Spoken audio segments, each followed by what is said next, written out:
Je juge, tu juges, il juge, que du plaisir.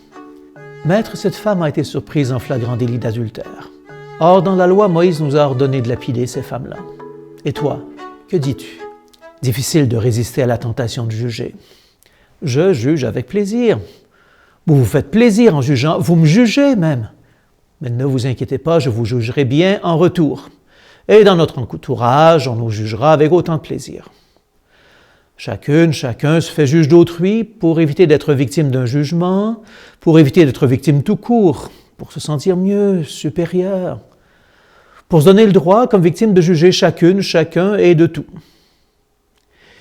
Il est d'autant plus facile de se proclamer juge qu'une loi a été enfreinte, contournée, détournée de son but, que des valeurs ont été bafouées.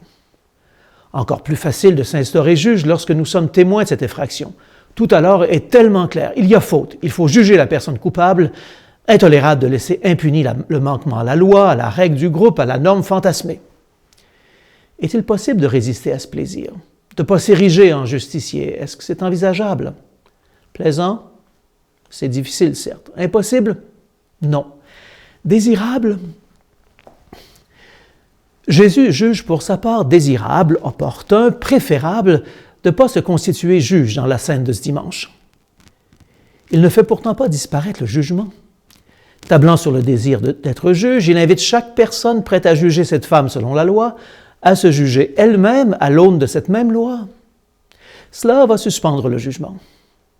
Mais ne vous en faites pas, le jugement reviendra avec la force de ce qui aura été réprimé, et il s'abattra sur Jésus et le condamnera à mort. Le Père, lui, en jugera autrement. Il ouvrira, avec Jésus ressuscité, le chemin d'une justice nouvelle. Entre-temps, une femme a été libérée de ceux qui s'étaient érigés juges d'une de ses actions.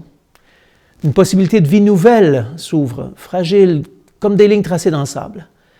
Mais elle permet de croire qu'après-demain, on pourra prendre plaisir à autre chose qu'à surprendre quelqu'un pour le juger. Cette semaine, je vous invite à nous laisser travailler par cette histoire. Nous y naviguerons d'un personnage à l'autre, à la grâce de Dieu.